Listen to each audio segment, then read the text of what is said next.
ഗൾഫിലെ ജോലി കണ്ടോണ്ടൊന്നുമല്ല ഞാൻ ഈ ഭൂമിയിൽ ജനിച്ചത്. പോന്നെങ്കിൽ പോട്ടറോ. ഈ ജോലി ഇല്ലെങ്കിലും താൻ പട്ടിണി കിടക്കാനൊന്നും പോകുന്നില്ല. പേടിക്കണ്ട. എന്തു പറ്റി? എന്താ പ്രശ്നം? ഒരു സന്തോഷ വാർത്ത വന്നിട്ടുണ്ട് ഗൾഫിൽ നിന്ന്. എന്റെ ജോലി പോയി. നന്നായി അല്ലേ? ഇനിയിപ്പോ സാമ്പാറും മാമ്പഴപ്പുളിശ്ശേരിക്കായിട്ട് സുഖമായിട്ട് ഇവിടെ കൂടാം. എന്താ ചാപ്പാട് അവസാനെങ്കിലും ദഹിക്കാതെയൊന്നുമില്ലല്ലോ. നീ കരയണ്ട, ഇതെല്ലാം അച്ഛന്റെ വിധി.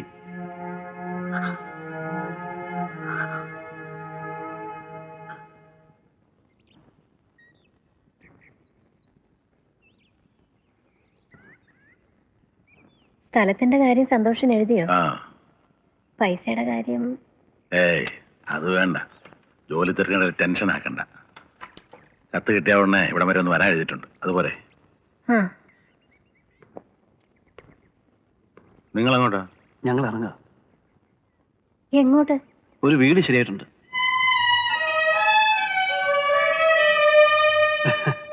രണ്ടാനമ്മയുടെ തല്ലും കൊട്ടും പേടിച്ച് ചെറുപ്പത്തിലെ വീട് വിട്ടിറങ്ങിയതാ. വായിക്ക് രുചിയായിട്ട് ആദ്യമായിട്ട് ചാപ്പാട് കഴിക്കുന്നത് അമ്മയുടെ കൈയുണ്ടാ. എരിവും പുളിയൊക്കെ നാക്കിന് പിടിച്ചോണ്ടായിരിക്കും ഇത്തിരി വാശിയും വൈരാഗ്യമൊക്കെ തോന്നുന്നത്. ആരുടെ ഓസിന് കഴിക്കുന്നത് എനിക്കിഷ്ടമല്ല. ഇനി ഇവിടെ നിൽക്കുന്നത് ശരിയല്ല എന്നൊരു തോന്നല്. ഞാനതൊന്നും കാര്യമായിട്ട് പറഞ്ഞല്ലെന്ന് എനിക്കറിയാം. ഞാനിപ്പോ ഇവിടെ നിന്ന് ഇറങ്ങുന്നത് വഴക്കുണ്ടാക്കിയിട്ടൊന്നുമല്ല. സ്വന്തം കാര്യം നോക്കാനുള്ള ഉത്തരവാദിത്ത ബോധം ഞങ്ങൾക്ക് ഉണ്ടാകട്ടെ എന്ന് കരുതിയിട്ടാ. അച്ഛനും അമ്മയും ഇടയ്ക്ക് വീട്ടിൽ വരണം. വരട്ടെ.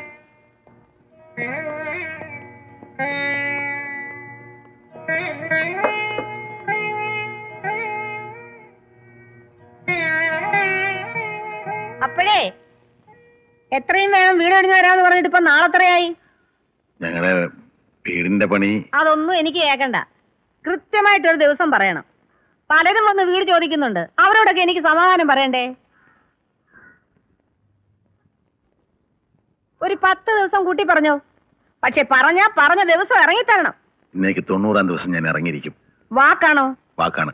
ഇല്ലെങ്കിലേ നാട്ടുകാരെ വിളിച്ചു കൂട്ടി എനിക്ക് പിടിച്ചിറക്കേണ്ടി വരും. അതിനുള്ള ഇടവരുത്തരുത്.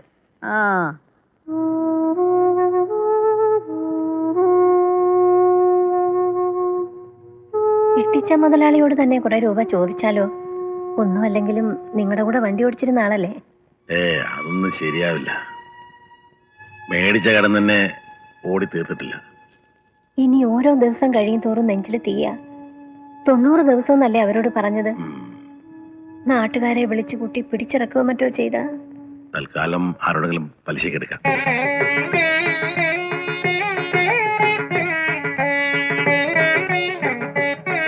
കിഴക്കോട്ട് ദർശനമായിട്ട് നിന്ന് ഇതങ്ങോട്ട് വെച്ചേ. അത് മറന്നുപോയി.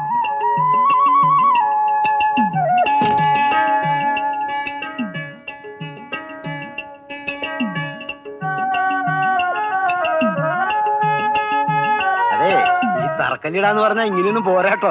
വെറുതെ ഒരു ചടങ്ങ് അല്ലാതെന്താ. അതാ ചടങ്ങിന് വേണ്ടിയിട്ടാണെങ്കിലും ചെലവ് വേണല്ലോ. അതൊക്കെ നടത്താടോ. ആദ്യം 4 കാലയിൽ കൂരയൊന്ന് കുത്തിപ്പൊക്കിക്കോട്ടെ. എടെ പിടിയുന്ന പണി തീർക്കുന്ന കാര്യം ഞാനേറ്റു. സമയത്തിന് സാധനങ്ങൾ എത്തിച്ചെന്നാ മതി. അതെ.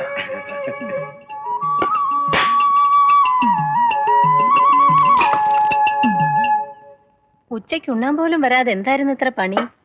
വെറുതെ സൂപ്പർവൈസിങ്. നമ്മുടെ കണ്ണി എന്നില്ലെങ്കിലേ അവന്മാര് കള്ളപ്പണി എടുക്കും. ചോറൊന്ന് വാരിത്തരാവോ? വയസ്സുകാലത്തോരോ കൊഞ്ചല്. അല്ല, എന്റെ കൈ പാടില്ല. എന്തേ? കുഴിനഖം. നഖത്തില് ചുളിചുളാന്നൊരു വേദന. നാരങ്ങ വെച്ചാൽ മാറുമെന്ന് മേശരി പറഞ്ഞു. കാലത്തുണ്ടായിരുന്നില്ലല്ലോ. ഇപ്പൊ ഉച്ച കഴിഞ്ഞ് തുടങ്ങിയതാ. നോക്കട്ടെ. അങ്ങനെ ഊരിൽ നിന്ന് മേശരി പ്രത്യേകം പറഞ്ഞിട്ടുള്ള നടുവരിലല്ലേ വെച്ചിരുന്നേ? ആയിരുന്നോ? ശരി. കൈ നീട്ടിയ നോക്കട്ടെ. ഇങ്ങോട്ട് കാണിക്കാൻ. വേണ്ട, ഊരല്ലേ? ഇങ്ങോട്ട് കാണിക്കാൻ. അയ്യോ,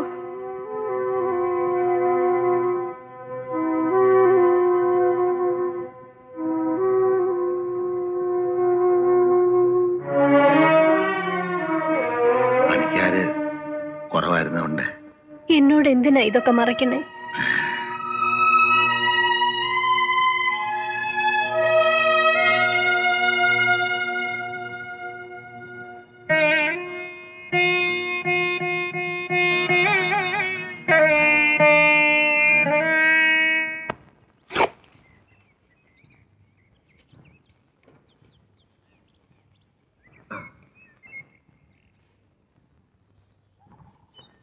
ഇന്ന് പണിക്ക് ഒരാൾ കൂടി ഉണ്ട്.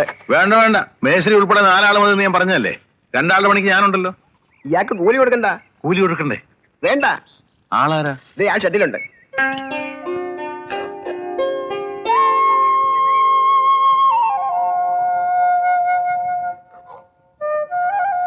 എന്ത്? ആര്? അല്ല, ഇന്നൊരാളുടെ പണിക്കുണ്ടെന്ന് മേശരി പറഞ്ഞു. അതേ, അതൊരു പെണ്ണ്. ആളെവിടെ? ദേ, ഇതേ സ്വപ്നം കട്ടിയാണ് കേട്ടോ. എന്താ സാറേ? ബില്ല്. വിഷുവൊക്കെ അല്ലേ സാറേ? ആ, അപ്പൊ വിഷുക്കത്തിയാണല്ലേ. എന്നാ എല്ലാം എടുത്തോ. ഒന്നും മറന്നിട്ടില്ലല്ലോ? ഇല്ല. ഇത്തവണ വിഷു ரொம்ப കേമം പോലെ இருக்கே. സന്തോഷിന്റെ കത്ത് വന്നിരുന്നേ. அப்படியா? அங்க என்ன പണി? അവരോട് വലിയ പോസ്റ്റിലാ. ഓഫീസിൽ പോകാനും വരാനും കാറുണ്ടത്രേ. പിന്നെ താമസിക്കാൻ പ്രത്യേകം ബംഗ്ലാവും. മാധവേട്ടന്റെ ഭാഗ്യം. അതെ അതെ. ഇനി വണ്ടി ഓടിക്കാൻ പോക്ക് നിർത്തിക്കൂടെ? മരിക്കുന്നവരെ ആരെയും ബുദ്ധിമുട്ടിക്കരുതെന്ന് ആഗ്രഹം. അതല്ല, മക്കളൊക്കെ ഒരു പൊസിഷൻ ആകുമ്പോ അവരെ സ്റ്റാറ്റസ് നോക്കണ്ടേ? KRCയുടെ മരുമകന്റെ അച്ഛൻ എന്നൊക്കെ പറയുമ്പോ. ആരുടെ മരുമോനായാലും അവൻ എന്റെ മോനല്ലേ. നന്നാവട്ടെ. അത്യാവശ്യത്തിന് 10 രൂപ വായ്പയെങ്കിലും ചോദിക്കാമല്ലോ. വായി മുണ്ടടി. എന്തായാലും ഇനിയിപ്പോ ആ വീട്ടിൽ ഞങ്ങൾ അധികം നാളില്ലല്ലോ. മേക്കൂരുടെ പണി തീർന്ന ഉടനെ ഞങ്ങൾ അങ്ങോട്ട് മാറാൻ പോവാണ്. സത്യം പറഞ്ഞാ ഇപ്പൊ താമസിക്കുന്ന വീട്ടിലെ അവസാനത്തെ വിഷയമായത്. അപ്പൊ ആഘോഷമായിട്ട് തന്നെ ആയിക്കോട്ടെ എന്ന് വിചാരിച്ചു. എല്ലാം ദൈവം നടത്തും. വരട്ടെ. കൈ കൊണ്ട് വാരിയിടാതെ അത് പൊടിഞ്ഞു പോകും. 5 കിലോ വാഴയ്ക്ക് വാങ്ങിച്ചിട്ട് ഇത്രയുള്ളോ? ആ, പിന്നല്ലാതെ.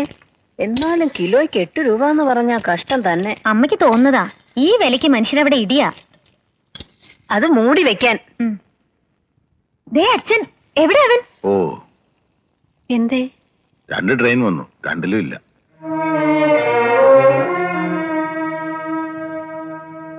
ശരിക്കും നോക്കിയോ? എന്റെ കണ്ണിന് അത്രയ്ക്ക് കാഴ്ചക്കുറവൊന്നും ആയിട്ടില്ല. കേട്ടോച്ചാ, അവനെ കൽക്കട്ടയിലെ ചപ്പാത്തിയും ഉരുളക്കിഴങ്ങും ഒക്കെ കഴിച്ചിട്ടേ അമ്മയെ പോലൊരു ഗുണ്ടുമണിയായി കാണും. അതായിരിക്കും അച്ഛന് തിരിച്ചറിയാത്ത. ഓടി അവിടുന്ന്. എന്റെ മക്കൾ 7 മൈൽ അകലെ നിന്നാലും നടപ്പ് കണ്ടാ എനിക്കറിയാം. ചിലപ്പോ ഇരിക്കുകയായിരുന്നെങ്കിലോ? ഇരിക്കുകയാണെങ്കിൽ കൊന്നുകളയുന്നില്ല. ഇനി ഇപ്പൊ എന്തായാലും ഉച്ചയൂണിന് അവൻ എത്തുമെന്ന് തോന്നുന്നില്ല. നിങ്ങൾ കഴിക്കേ. ഇനിയിപ്പൊ അവനോട് വരട്ടെ, അല്ല അവന് വിഷമാകും. കൃത്യം 12 മണിക്ക് തന്നെ ഊണ് കഴിച്ചോളൂ നിയമമൊന്നും ഇല്ലല്ലോ. 3 മണിക്ക് ഒരു പരശുരാം എക്സ്പ്രസ് വരാനുണ്ട്, അവിടെ നോക്കാം. ആരായി ഉണ്ണിയപ്പം ഉണ്ടാക്കിയ? ഞാനാ. എങ്ങനെയുണ്ട്? തീരെ നന്നായിട്ടുണ്ട്. നിന്നെ പോലെ തന്നെ ഇരിക്കുന്നു. ഓടി ഉണ്ണിയപ്പി. നീ ആ മുതലാളിയുടെ വീട്ടിലേക്കൊന്ന് ഫോൺ ചെയ്ത് നോക്ക്. അവൻ അവിടെ വല്ലതും വിളിച്ചു പറഞ്ഞിട്ടുണ്ടെങ്കിലോ? എന്നെ കൊണ്ട് മേലമ്മേ, അയാൾ എന്തെങ്കിലും വഴക്ക് പറയും. ഏയ്, വീട്ടിൽ നിന്നാണെന്ന് പറഞ്ഞാ മതി. പൊന്നിട്ടുചാന്റെ കടയിലെ 2 രൂപയാ ലോക്കൽ കോള് വിളിക്കാൻ. ഓ, നിന്റെ സമ്പാദ്യത്തിൽ നിന്ന് 2 രൂപ അങ്ങോട്ട് ഇടടി, പിന്നെ തരാം. നോക്കട്ടെ.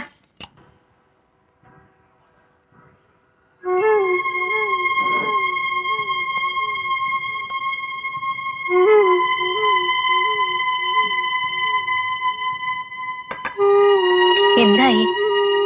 എപ്പോഴാ വരണേന്ന് പറഞ്ഞു? ചോദിച്ചത് കേട്ടില്ലേ? അവൻ എപ്പോഴേ വന്നു കഴിഞ്ഞമ്മേ. വന്നു? ആ, പ്ലെയിനിലാ വന്നെന്ന്.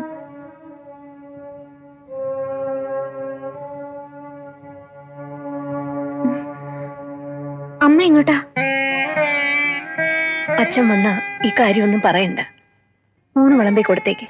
അമ്മ അവനെ കാണാൻ പോവാ. സന്ധ്യയാകാറായമ്മേ. ഈ നേരത്ത് ഞാൻ ഉടനെ വന്നേക്കാം.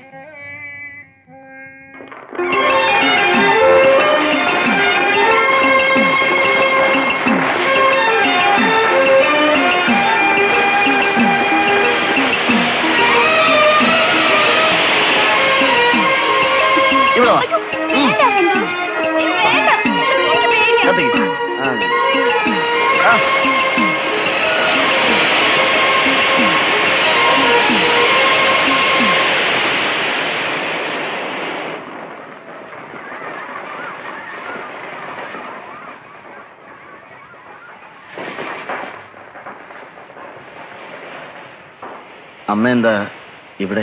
പ്രതീക്ഷിച്ചില്ല അല്ലേ? ദീപയുടെ സ്വന്തക്കാരും ബന്ധുക്കളൊക്കെ ഇവിടെ ഉണ്ട്. എന്തിനാ ഈ വേഷത്തില് കാക്കാലത്തെ പോലെ? വെളുപ്പാങ്കാലം മുതല് പൊന്നാരമോൻ വരുന്നത് നോക്കി റെയിൽവേ സ്റ്റേഷനിൽ കാത്തുകിടക്കുക അച്ഛൻ. ഞാൻ പ്ലെയിനിലാ വന്നത്. ഓ, പറന്നാണ് വരുന്നതെന്ന് അറിഞ്ഞില്ല. ദീപയുടെ അച്ഛന്റെ സ്റ്റാറ്റസ് അനുസരിച്ച് എനിക്ക് പെരുമാറാതിരിക്കാൻ ഒക്കുവോ? അച്ഛനെ പോലെ ഞാനും ഉത്തരവാദിത്തം തെണ്ടി അടക്കണമെന്നാണോ? വിസ്തരിക്കണ്ട, എനിക്കെല്ലാം മനസ്സിലായി. വലിയ വീട്ടിലെ മരുമകനായപ്പോ നിനക്ക് ഞാൻ കാക്കാലത്തെയായി, അച്ഛൻ തെണ്ടിയായി അല്ലേടാ. അങ്ങനെ തെണ്ടിട്ടാ നീയൊക്കെ ഇത്രയായത്. ഞാനൊന്നും മറന്നിട്ടില്ല. അമ്മയ്ക്കറിയോ, ദീപയുടെ അച്ഛൻ്റെ അടുത്ത് 25,000 ഞാൻ പറഞ്ഞു വെച്ചിട്ടുണ്ട്. അച്ഛന്റെ കയ്യിലിരിക്കുന്ന ആധാരം വെറുതെ ഒന്ന് ഏൽപ്പിച്ചാൽ മാത്രം മതി. ആധാരം കൊടുത്താലാണെങ്കിൽ 1000 പലിശക്കാരുണ്ടടാ ഈ നാട്ടില്. നന്ദി കെട്ടവനെ, ഞാൻ മരിച്ച എന്റെ ശവം കാണാൻ പോലും നീ വരരുത്. ഒന്ന് നിക്കണേ. നിങ്ങളെ ഇവിടെ പ്രതീക്ഷിച്ചില്ല. തന്ത വരുമെന്നാ കരുതിയത്. എന്റെ മോളെ എന്റെ കയ്യിൽ നിന്ന് തട്ടിയെടുത്ത ആളാ. അതിന്റെ വിഷമം അയാളൊന്ന് അറിയട്ടെ. ഇല്ലെങ്കിൽ KRCയുടെ മനസ്സിന് ഒരു സ്വസ്ഥത ഉണ്ടാവില്ല. എന്ത് ചെയ്യാനാ? അങ്ങനെ അങ്ങ് ആയിപ്പോയി. പകരത്തിന് പകരമായി ചെന്ന് അയാളോട് പറഞ്ഞേരെ.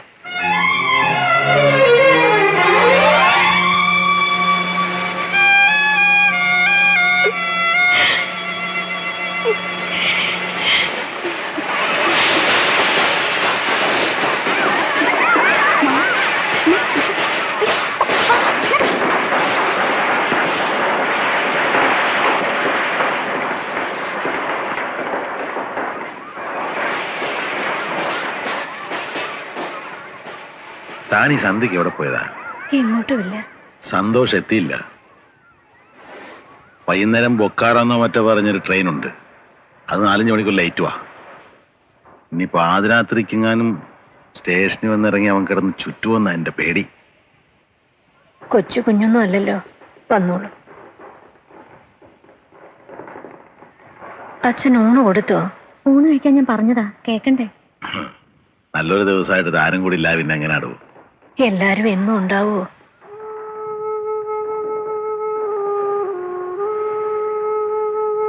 തനിക്കെന്താ ഒരു വല്ലായ്മ പോലെ? ഒന്നുമില്ല മോളെ, ചോറെടുത്ത് വയ്ക്കേ. കാത്തിരുന്ന് വിശപ്പ് കിട്ടും. എനിക്ക് ഇത്തിരി കഞ്ഞോളം മതി.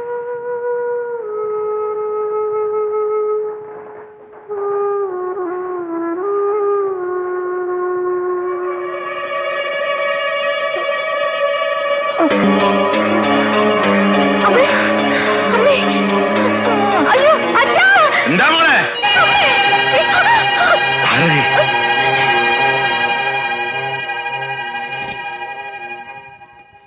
ഇപ്പോ തലചുറ്റില് തോന്നുന്നുണ്ടോ?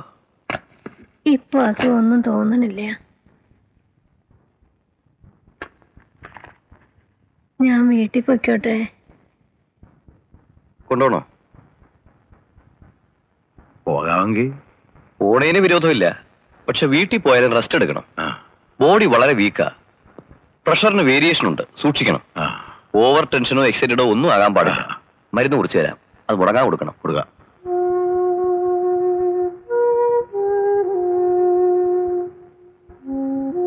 ബോഡി വളരെ വീക്കാ.